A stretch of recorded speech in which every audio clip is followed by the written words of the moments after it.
غازہ کے معصوم، لاچار اور بے بس ماں باپ، بے آسرا بیواؤں، سہاگنوں، نومولود بچوں، خاص طور پر وہ معصوم جن کے پیدائش کے سرٹیفکیٹ سے پہلے موت کا پروانہ جاری ہوا، اور زخموں میں چور نوجوانوں مگر بلند حوصلے اور پختہ ایمان کے مالک فلسطین کے باسیوں سے مخاطب ہوں کہ پاکستان سے ان کی بہن انہیں عقیدت بھرا سلام کہتی ہے اور عرض کرتی ہے کہ میری بہن بھائیوں، جس طرح آپ بے بس ہو کے آپ کے پاس کھانے کو کچھ نہیں، مریضوں کے علاج کے لیے ادویات نہیں، میتوں کو دفنانے کے لیے کفن نہیں، ایسے ہی میرے پاس آپ کے حق میں آواز بلند کرنے کے لیے زبان نہیں، ہمت نہیں، حوصلہ نہیں، اور وہ الفاظ نہیں جو آپ کے دکھوں کا مداوع کر سکیں،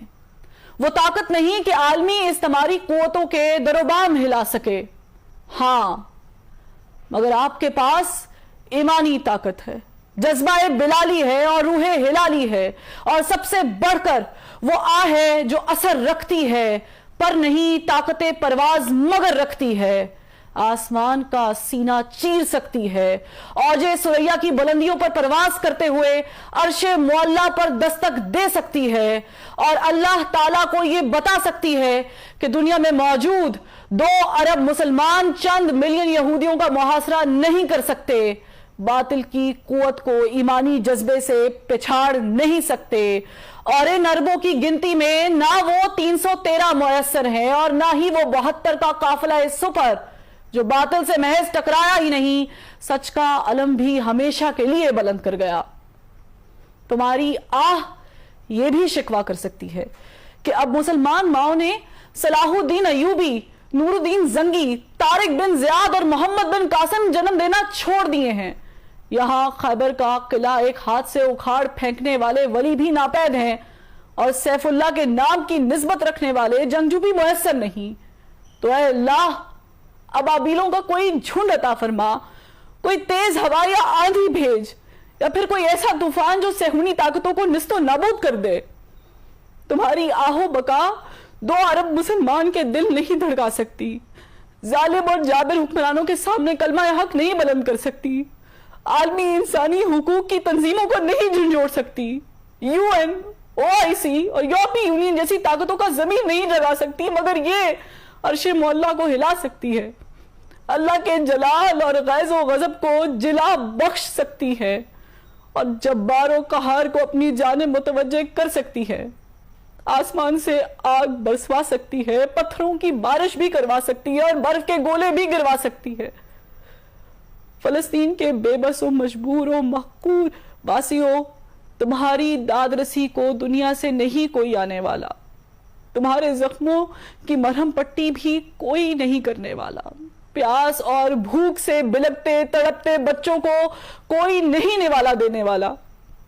تمہاری میتوں پر کوئی کفن بھی نہیں ڈالنے والا، تمہارے اسکول، اسپتال اور پناہ گاہوں کو بھی دنیا کا کوئی معتبر نہیں محفوظ بنانے والا، غرض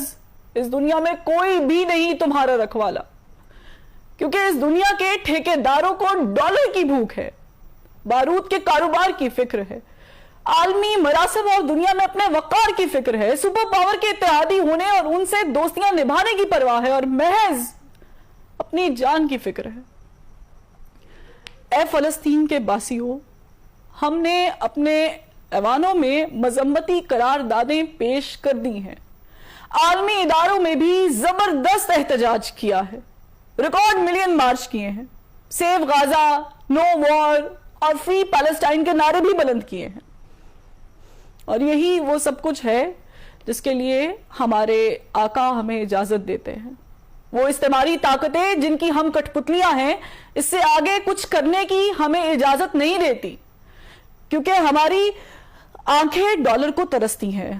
اور ہمارے دل امریکہ، کینیڈا اور برطانیہ کے ویزے کے لیے دھڑکتے ہیں، اور ہم عالمی پابندیوں سے ڈرتے ہیں، کیونکہ ایک جانب IMF نے ہمارے پاؤں میں زنجیریں ڈال رکھی ہیں، تو دوسری جانب یورپی یونین میں GSP+ کا سٹیٹس ہمارے ہاتھوں میں ہتھکڑیاں ڈالے ہوئے ہے، تو سب سے بڑھ کر کے فیٹف کا ہتھوڑا ہمارے سروں پر منڈلا رہا ہے کہ ادھر ہم نے اپنے آقاؤں کی ذرا حکم عدولی کی،